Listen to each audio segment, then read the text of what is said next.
본문의 말씀을 가지고 성령님을 기다리며 라는 제목으로 함께 말씀을 나누겠습니다. 우리는 살아가면서 기다림을 참 많이 경험하게 되죠. 친구와 약속을 하면서 기다리기도 합니다. 그리고 부모님과 자녀들이 약속을 하기도 합니다. 그런데 기다리는 것이 그렇게 쉽지가 않죠. 누군가를 기다린다거나 또 약속을 기다린다는 것은 아주 힘이 들 때가 있습니다. 왜냐하면 정말로 그것이 이루어질까? 정말로 그 약속이 지켜질까?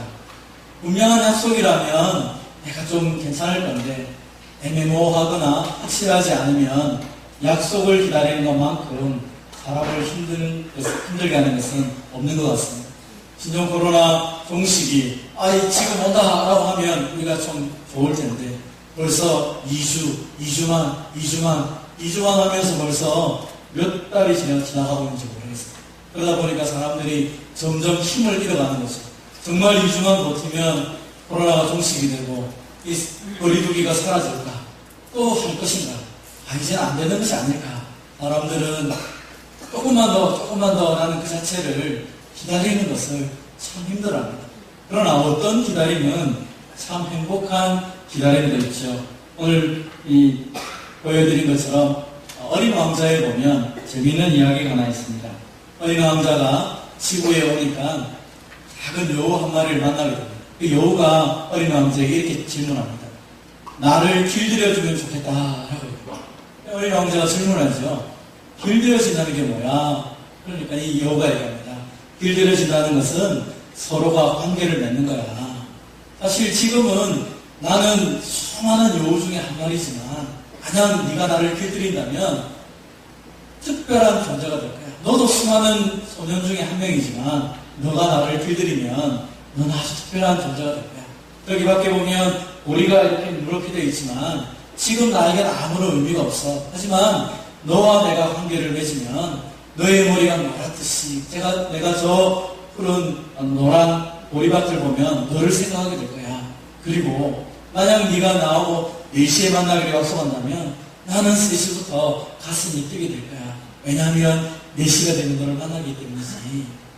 행복한 기다림이라는 것은 정확한 약속, 관계된 사람, 그리고 이것이 분명하기 때문에 그때가 되면 이루어질 거라고 생각하면 기다리는 자체가 얼마나 행복한지 모릅니다. 결혼을 앞두고 있는 신랑 신부가 결혼을 한다 라고 할 때 그날을 기다리고 행복하다는 것입니다. 왜냐하면 이제 결혼을 하기 때문이죠. 아이를 출산하는 엄마도 날짜가 정확하게 되면 그날에 아기가 태어날 것을, 건강한 아이가 태어날 것이 확실하다면 기다리고 기뻐하는 것입니다.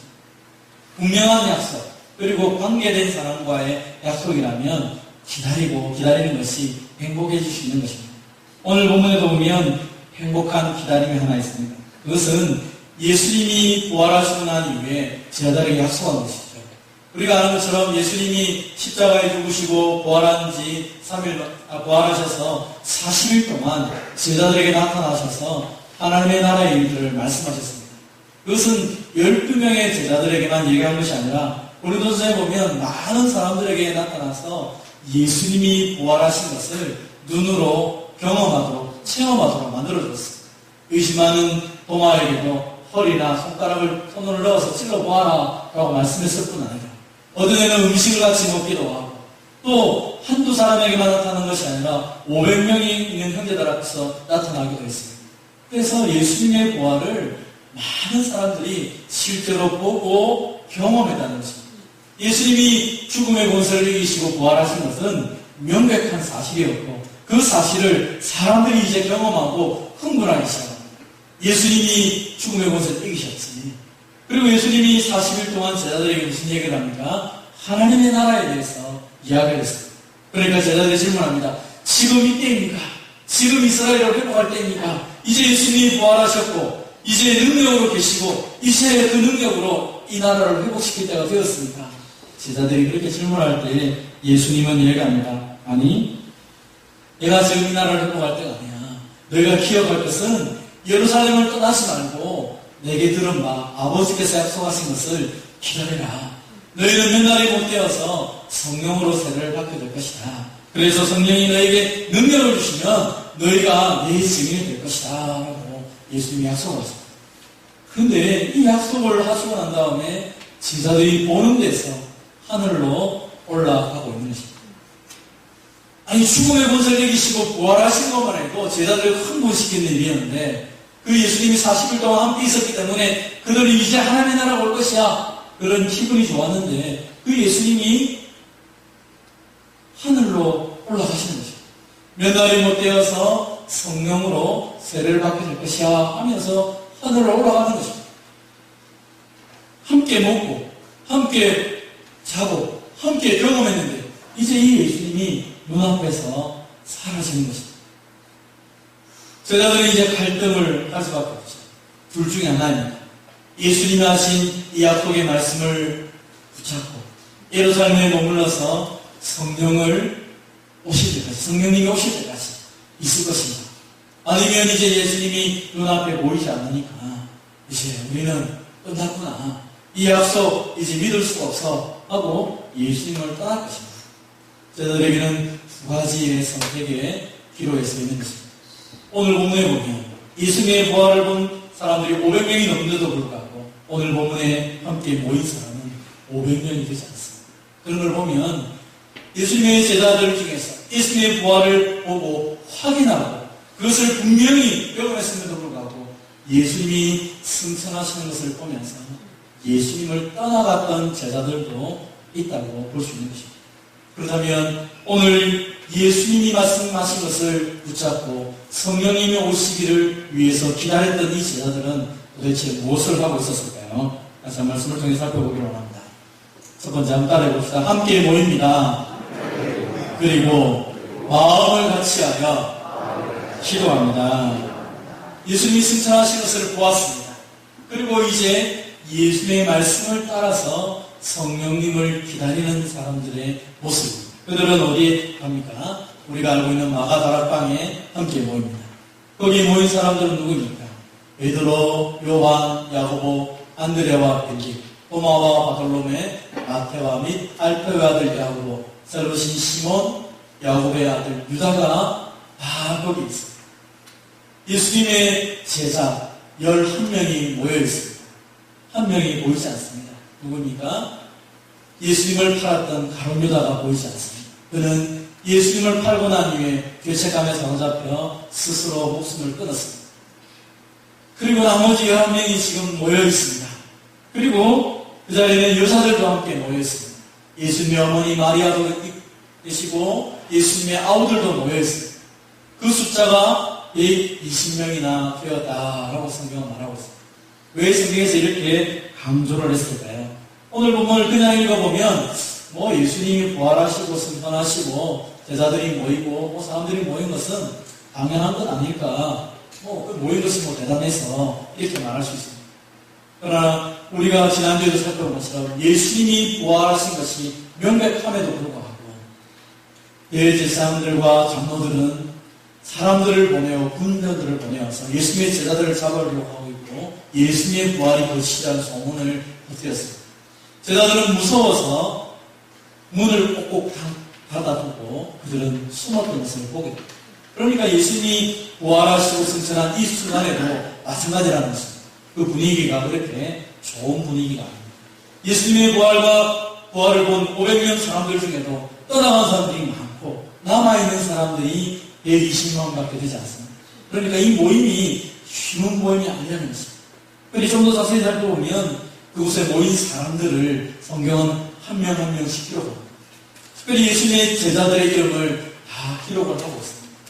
그럼 예수님의 제자들이 어떤 형편의 이 자리에 모였습니다. 사실 얼마 전까지만 해도 예수님의 제자들은 겟세마네 동산에서 예수님을 부인하고 예수님을 밀어내고 도망갔습니다. 예수님이 십자가에 못 박을 때 그 같은 자리에 있지 않았습니다. 베드로는 저주하고 원망했습니다. 서로가 모여서 예수님의 부활을 경험하고 예수님의 부활을 만났습니다. 부활하신 예수를 만났습니다. 그럼에도 불구하고 서로를 바라볼 때 어떤 기억이 남아있을까요? 저 사람 예수님 부인한 사람이야. 예수님 사랑한다고 큰 소리치고 베드로가 자기가 대단하다고 했지만 예수님 부인한 우리가 알지 않느냐. 이 도망간 사람. 함께 있으면 상처를 주고 상처가 기억나는 사람들이 모여있다는 것입니다. 전에는 예수님이 계셨기 때문에 그 상처가 치료가 되었습니다. 그런데 지금은 상처투성인 사람들이 함께 모여있는 것입니다. 서로를 바라볼 때마다 과거의 모습을 들추기 시작하면 정말 서로를 향하여 험담하고 싸울 사람들이 함께 모여있다는 것입니다. 예수님의 제자들은 어떻습니까? 예수님이 살아계실 때 예수님을 믿지 않았습니다. 믿고 왔습니다.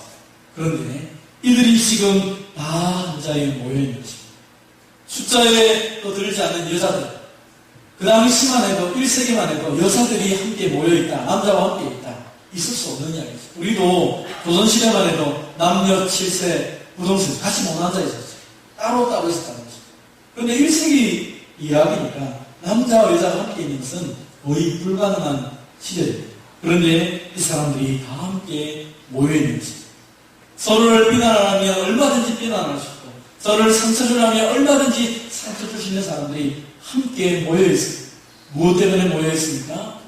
부활하신 예수님을 만나, 그리고 성령님을 보내주시겠다는 그 약속을 믿었기에 이 자리에 있는 것입니다.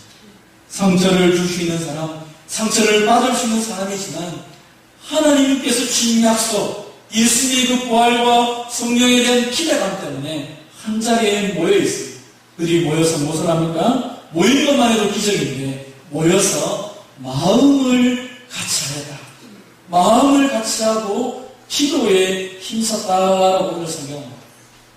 여러분, 우리가 지금도 함께 모여 기도를 할 때 어떻습니까?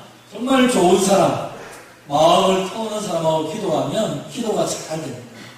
저 사람에게 내 속 얘기를 다 하고 내 위로가 되고 같이 기도하면 힘을 얻게 되죠.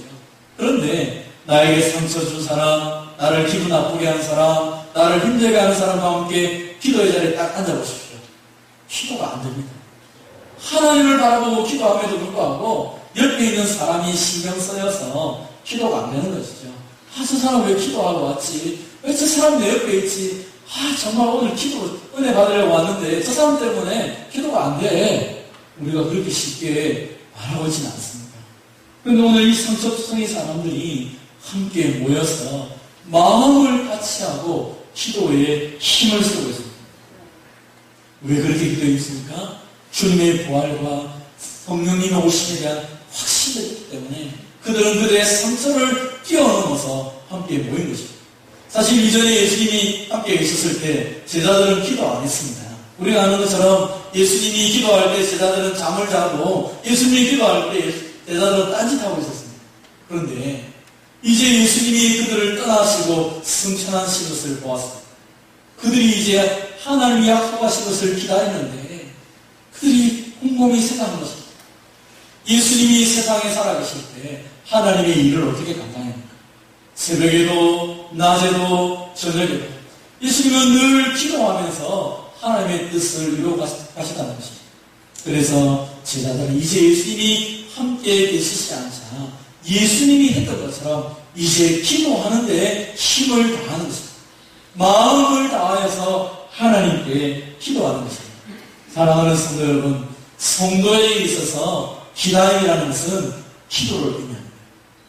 많은 사람들이 얘기합니다. 나는 하나님의 약속을 기다립니다. 그런데 무엇하고 계십니까? 성경에 나타나는 하나님의 사람들은 하나님의 약속을 기다렸다. 그들의 행동은 다 기도로 이어집니다. 기도하였기 때문에, 기다리기 때문에 기도하는 것입니다. 성도들에게 있어서의 기다림은 기도라는 것입니다. 막연하게 어쩔 수 없어서 시간을 때우기 위해서 기도하는 것이 아닙니다. 하나님이 우리 가운데 역사하셔야 되는데 하나님의 약속이 분명한데 그 분명하신 하나님의 약속을 내가 믿음으로 반응하는 것이 바로 기도하는 것입니다. 역으로 얘기하자면 기도하지 않는다는 말은 기다리지 않는다는 것입니다. 하나님이 믿을 만한 존재도 안 되고 하나님의 약속이 믿을 만하지도 않으니까 기도하지 않는 것입니다. 분명하고 기도에 기다림에 대한 확신이 있을수록 기도는 더 분명해지는 것이고 기도는 더 깊어지는 것입니다. 하나님이 나에게 약속하시는 하나님이 나에게 응답하실 텐데 그러면 분명하게 확신 있게 기도할 수 있는 것입니다. 사랑하는 성도 여러분, 오늘날 우리의 기도가 점점 약해지는 이유는 무엇입니까? 기도는 아무것도 아니라고 생각하는 이상한 생각 때문에. 여러분, 우리가 젊었을 때는 힘이 있어서 힘으로 막 돌아다니며 일할 때가 있어요. 그래서 젊은 친구들이 기도하는 것은 쉽지가 않습니다. 기도합시다라고 하면 20대, 30대 사람들은 너무 힘들어합니다. 목사님 기도하는 거 말고요. 좀 내가 뭘 할 수 있을까요? 힘들어서 좀 뭐 할 수 있을 텐데 나에게 일 좀 시켜주세요. 그렇게 얘기합니다. 그렇지만 진짜 하나님의 일을 하는 것은 기도로부터 시작되는 거죠. 하나님이 내게 역사하실 것은 내가 기다리고 하나님의 은혜가 나에게 임할 때에 하나님의 힘으로 일을 할 수 있기 때문에 먼저 하나님 앞에 기도하는 것입니다.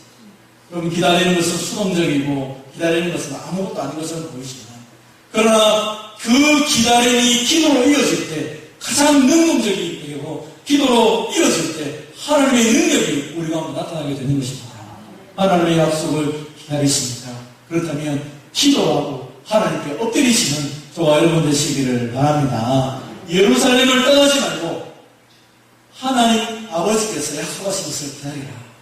오늘 우리에게 있어서 예루살렘은 어디입니까? 우리가 머물러 있어야 될 예루살렘은 어디입니까? 교회 공동체겠죠. 하나님께서 약속하신 주님의 몸된 이 교회 공동체 안에서 우리가 머물러 있어야 될 것입니다. 왜 그렇습니까? 이곳에서 성령 하나님이 역사하기 때문에 함께 모이는 것입니다. 교회가 무엇입니까? 만민이 기도하는 집이라고 그러죠. 하나님이 이곳에서 우리의 기도를 들어주시기 때문에 우리가 함께 모여 기도하는 것입니다. 제자들은 아직까지 성령이 임재하지 않았지만 그럼에도 불구하고 약속하신 예루살렘에서 머물렀다면 이미 우리는 성령 하나님이 임재하시고 이미 성령 하나님 우리 가운데 계시다고 믿는다면 우리는 그 약속을 붙잡고 더 기도하고 더 힘있게 나아가야 될 것입니다. 오늘 이 자리에 우리가 함께 모여 기도할 때 이 자리에 성령 하나님의 능력으로 임재하시는 것을 믿으시기를 바랍니다. 누구와 함께 합니까? 제자들은 서로서로 깨어진 사람들과 함께 했습니다. 상처난 사람들이 함께 했습니다. 그들의 공통된 특징은 깨어지고 상처난 자들이지만 예수님의 부활을 믿었습니다. 예수님이 약속하신 성령을 보내실 것을 믿었다는 것입니다. 오늘도 함께 모인 성도들을 바라보면 나와 정치적인 색깔이 다를 수가 있습니다. 생각이 다를 수가 있습니다. 가치관이 다를 수도 있습니다. 행동이 내 마음에 들지 않을 수도 있습니다. 그러나 예수님의 십자가를 믿고 예수님의 부활을 믿고 성령 오심을 믿고 예수님이 다시 우리 가운데 재림할 것을 믿고 이 자리에 있다면 한 신앙 고백 가운데 한 신앙 고백으로 하나님 앞에 고백했다면 우리는 그들을 주님의 눈으로 바라보고 사랑해야 되겠습니다. 주님이 그들을 용납했던 것이다. 사랑하며 함께 모인 공동체가 마음을 같이 하여서 하나님께 기도하는 것이 제대로 된 교회의 모습이라는 것입니다. 오늘 저와 여러분이 사람을 판단할 수 있을 것입니다. 얼마든지 판단할 수 있습니다. 그러나 오늘 성경은 우리에게 사람을 판단하면서 마음을 나누어서 잊지 말고 그 모든 판단을 하나님께 내려놓고 올바른 믿음의 신앙 고백을 했다면 마음을 같이 하여 하나님 앞에 기도하는데 힘쓰라라고 말하는 것입니다. 이것이 바로 교회의 모습이고 이것이 바로 성령을 기다리는 저와 여러분의 모습이라고 말하고 있는 것입니다. 오늘도 사랑하는 성도들 마음을 같이 하여서 우리 가운데 임재하실 그 성령을 의지하며 기도할 수 있는 저와 여러분 되시기를 주님의 이름으로 축원드립니다. 서로 돌아봐라. 서로 사랑과 선행을 격려하라. 라고 말합니다. 왜 돌아보고 격려해야 됩니까? 쉽게 깨어집니다. 쉽게 상처를 주기 때문에 먼저 은혜 받은 자가 돌아보고 격려하고 위로하면서 함께 모여서 기도하자. 함께 우리가 믿는 고백대로 의지하며 하나님께 나아가자. 그것이 바로 교회 공동체의 모습이라고 오늘 성경은 우리에게 말하고 있는 것입니다. 여러분 눈에 연약하게 보입니까? 여러분 눈에 좀 부족하게 보입니까? 그럴수록 기도해 주시고 그럴수록 격려하고 함께 모여서 하나님의 나라를 이루어가는 저와 여러분 되시기를 바랍니다. 함께 모여서 기도할 뿐 아니라 두 번째 어떤 일을 합니까? 따라합시다. 말씀을 묵상합니다. 그리고 말씀으로 현실을 해석합니다. 뜨겁게 그들이 함께 기도하였습니다. 그때 베드로가 그들 가운데 일어서서 이야기합니다. 형제들아, 성령이 다윗의 입을 통하여 예수 잡은 자들의 길잡이가 된 유다를 가리켜 미리 말씀하신 성경이 응하였으니 마땅하도다. 사실 오늘 본문에서 가장 큰 충격이 되는 사건이 하나 있습니다. 예수님의 11 제자가 있습니다. 예수님의 엄마도 있습니다. 형제도 있습니다. 여인도 있습니다.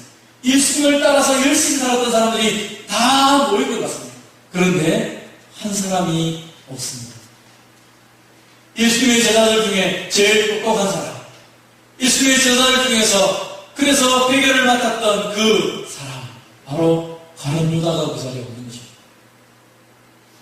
다른 사람들은 다 갈릴리 출신, 오브 출신, 좀 빈약한 출신이었습니다. 그런데 예루살렘 출신으로 가장 똑똑하고 그래서 재정을 맡아서 모든 일을 감당했던 가룟 유다가 오늘 이 자리에 없는 것입니다.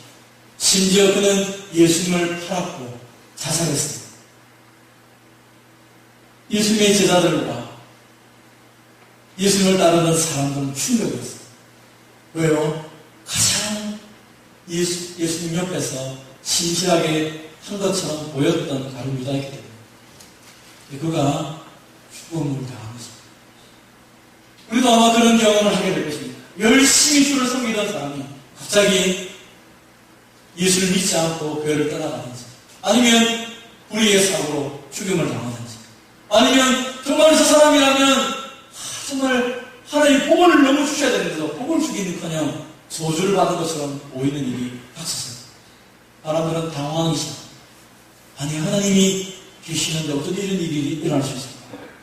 아니, 하나님이 계시는데 왜 우리의 삶에 이런 어려움이 닥치지? 왜 저 사람이 저런 어려움을 당하지? 왜 이런 일이 있지? 사람들은 우리의 생각의 범주를 넘어가는 일을 만날 때마다 당황하기 시작하는 거죠. 아마 오늘 본문에서 함께 모여 기도하는 이 제자들, 이 믿음의 공동체 가운데 가장 큰 고민은 가룟 유다의 문제였습니다. 어떻게 가룟 유다가 주님을 배신할 뿐 아니라 어떻게 스스로 목숨을 끊었을까? 이것이 그들에게 가장 큰 충격이었고 가장 큰 부담이었습니다. 그때 이 문제를 베드로가 일어나서 말씀을 통하여 해석하는 것입니다. 이 가룟 유다가 예수님을 팔고 스스로 죽음을 당한 것은 성경이 기록되었다. 미리 성경이 기록되었고 그 말씀대로 이루어진 것이다. 시편에 보니까 그의 거처가 황폐하게 될 것이다. 그에게 거하는 자가 없게 할 것이다. 그리고 이제 그의 직분을 타인이 취하도록 할 것이다. 고민하고 괴로워하고 함께 있었던 베드로의 그 배신과 죽음 때문에 온 성도들이 답답해할 때 함께 말씀을 놓고 기도하다가 이 베드로가 말씀을 통하여 말씀하는 거죠. 낙심하지 마라. 실망하지 마라. 당황하지 마라. 이미 이 사건은 성경에 기록된 사건. 그러므로 너희가 이것 때문에 낙망하지 말고 하나님께서 이 일을 통하여 우리에게 하신 것이 무엇인지를 다시 바라보자 라고 이야기하는 것입니다. 우리가 성경을 읽고 말씀을 잡고 기도하는 가장 큰 이유 중 하나가 무엇입니까? 그것은 말씀을 통하여서 오늘의 문제를 바라보고 해석하는 지혜를 갖는 것입니다. 하나님의 뜻을 붙잡고 우리의 삶의 문제를 기도할 때 하나님께서 이 문제가 어떻게 하나님의 뜻 가운데 이루어지는지를 우리에게 가르쳐 주시는 것입니다. 하나님의 손, 하나님의 교회, 하나님의 섭리 밖에서 일어나는 일은 하나도 없는 것입니다. 그렇다고 해서 죄를 짓는 사람들이 하나님 앞에 변호할 수 있는 일은 없는 것입니다. 그러나 이 모든 문제를 바라보면서 우리가 낙심하지 말라는 것입니다. 하나님, 그 사람이라면 그럴 사람이 아닌데 그럼에도 불구하고 그 사람이 하나님을 떠나가거나 범죄하는 일이 벌어진다고 할까? 또 이 세상에 어떤 일들을 바라볼 때 왜 이런 일을 할지 내가 답을 주지 못하는 데 있다 할지라도 낙심하지 말고 주의 말씀을 붙잡고 다시 기도하며 하나님께 나아가라는 것입니다. 그때 하나님께서 이 시대와 이 모든 사건을 해석하는 지혜를 우리에게 은입혀 주시는 것입니다. 사랑하는 성도 여러분, 말씀을 통하여서 세상을 재해석하며 하나님의 주신 눈으로 바라볼 수 있는 저와 여러분이 되시기를 바랍니다. 그래서 이제 이 사건이 하나님의 뜻대로 되었다면 이제 하나님께서 우리에게 다시 새로운 사람을 선택하라라고 말씀하시다는 것입니다. 왜 한 명을 새롭게 세워줘야 됩니다. 우리가 이미 성경을 살펴본 것처럼 구약의 이스라엘은 12지파를 통하여서 세워집니다.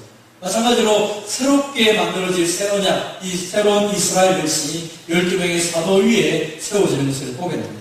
그래서 이제 이 12명의 숫자가 다시 회복되어야 되는 것입니다. 하나님을 떠나갔던 이 가룟 유다, 그 자리에 새로운 사람이 들어와야 되는 것입니다.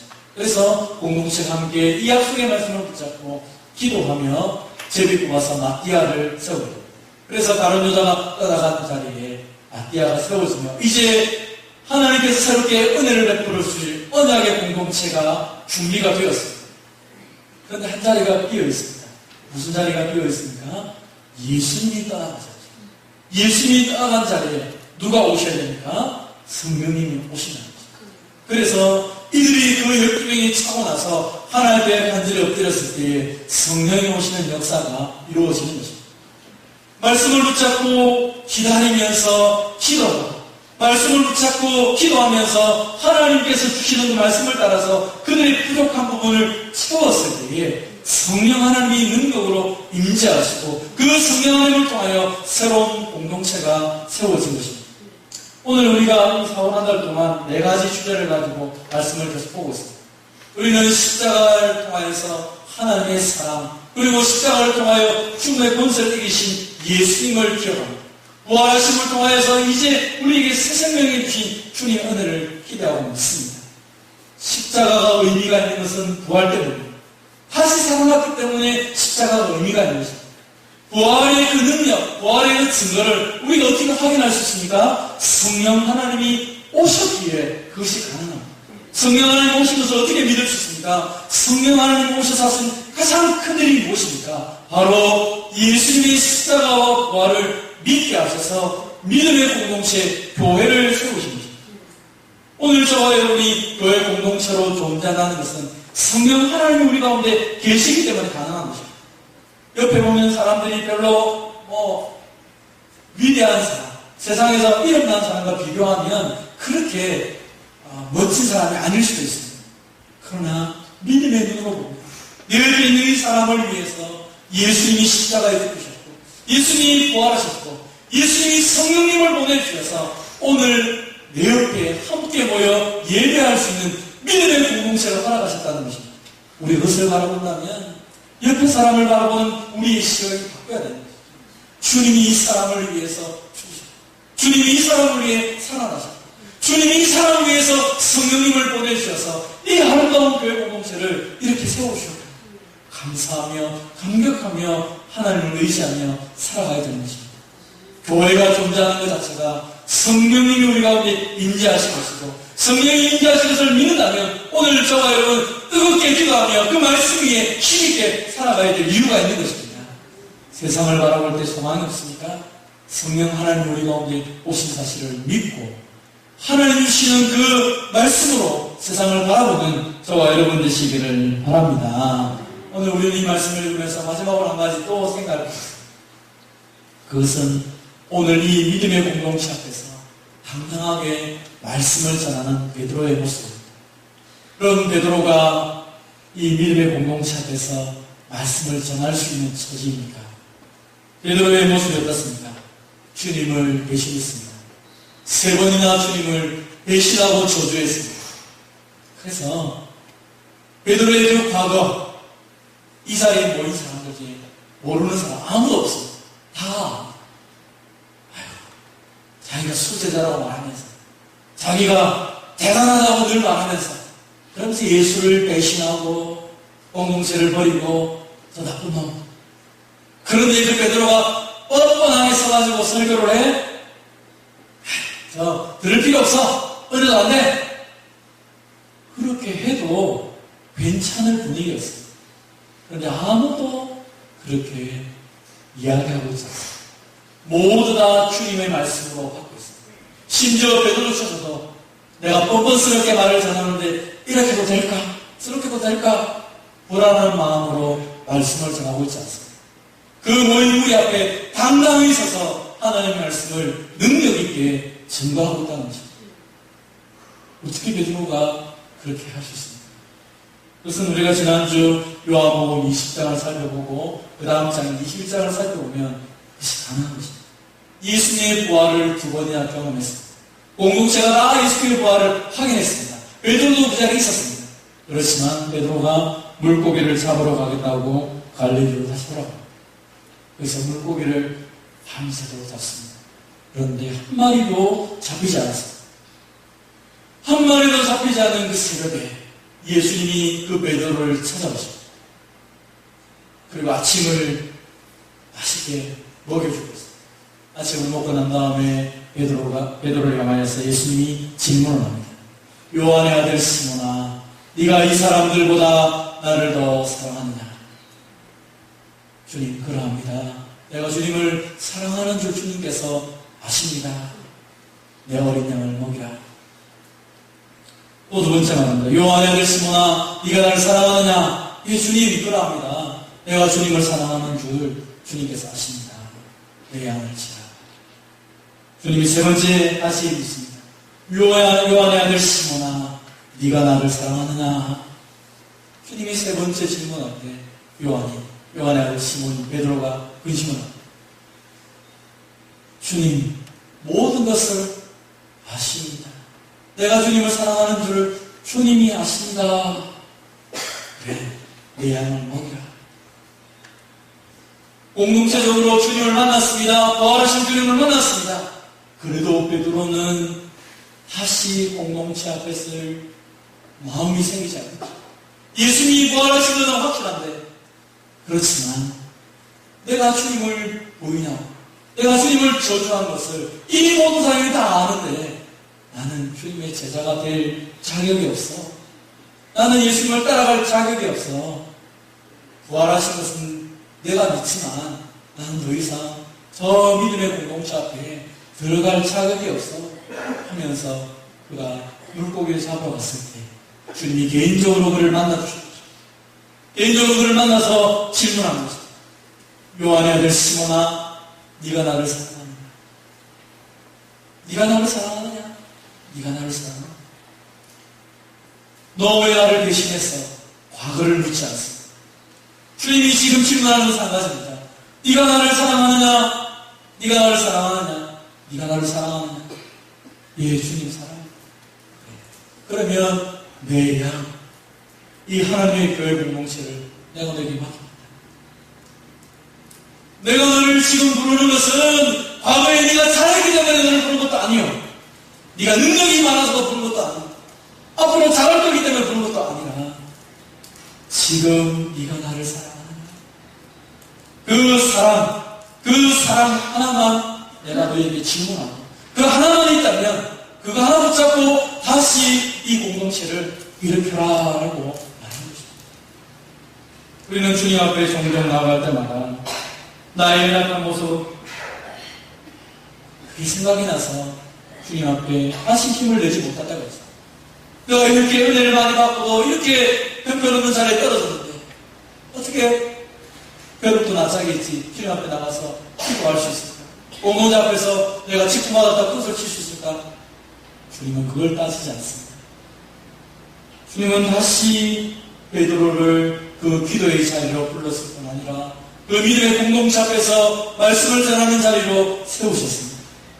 주님이 그를 사랑하시고 용서하시고 그에게 새로운 사명을 맡기시는 것입니다. 오늘 저와 여러분은 많은 허물이 있을 수도 있을 거죠. 그러나 오늘 주님이 우리에게 다시 질문하는 것은 네가 나를 사랑하느냐? 그렇다면 네가 나를 사랑하면 이 믿음의 공동체 네가 섬겨라. 그 사랑하는 만큼 그 사랑의 열정으로 이 공동체를 위하여 기도하고 섬겨라 라고 얘기하는 거죠. 예수님의 십자가와 부활은 또 한 번의 기회를 주는 하나님의 사랑인 것입니다. 그래서 우리가 실망할 때마다 좌절할 때마다 예수님의 십자가를 기억하고 그 예수님의 부활을 기억하며 또 한 번 기회를 주신 하나님 앞에 믿음으로 나아가는 것입니다. 예수님이 왜 12명의 사도가 필요하고 왜 베드로가 필요합니까? 이 사람 없어도 따뜻하게 일어나 복음이 증거될 수 있습니다. 그런데 왜 이들을 세우시고 이들을 부르십니까? 또 한 번의 사랑, 또 한 번의 기회를 주어서 하나님의 사랑이 얼마나 큰지 이들을 변화시키고 새롭게 하시는 그 십자가와 부활의 능력이 얼마나 큰지를 세상 가운데 말하는 것입니다. 우리는 복음을 전한다고 말할 때 위대한 얘기를 자꾸 하려고 합니다. 복음을 전하는 것은 위대한 이야기를 하는 것이 아니라 내가 만난 예수님, 나를 치료하시는 예수님, 나를 회복시키신 예수님, 오늘 이 시간에 나와 함께 하시는 그 주님의 능력을 자랑하는 것입니다. 또 한 번 나에게 기회를 주시고 또 한 번 나를 통하여 역사하시는 그 하나님을 바라보고 나아가는 것입니다. 사랑하는 성도 여러분, 예수님의 부활을 확신하십니까? 주님이 우리에게 성령 주신 것도 확신하십니까? 다시 오실 주님을 확신하며 기대하며 살아갑니다. 그렇다면 함께 모여 마음을 같이하여 기도해 말씀을 묵상하며 그 말씀을 통하여 오늘을 해석하며 내게 주신 그 은혜들을 마음껏 자랑하는 복음의 증거자로 살아가게 됩니다. 오늘도 하나님의 그 신뢰를 마음껏 자랑하는 저와 여러분이 되시기를 바랍니다. 우리의 기다림은 어쩔 수 없는 아주 비참한 그런 형편없는 기다림이 아닙니다. 주님이 오실 것을 확신 있게 행복하게 기다립니다. 기다릴 뿐 아니라 기도하며 기다립니다. 말씀을 의지하며 기다립니다. 말씀을 이루며 성령과 공격하며 이 기다림이 이어지게 될 것입니다. 여러분의 그 기다림, 여러분의 그 기다림의 행동을 통하여서 하나님 나라 확장될 것을 믿으시고 확신하는 저와 여러분 되시기를 주님의 이름으로 축원드립니다.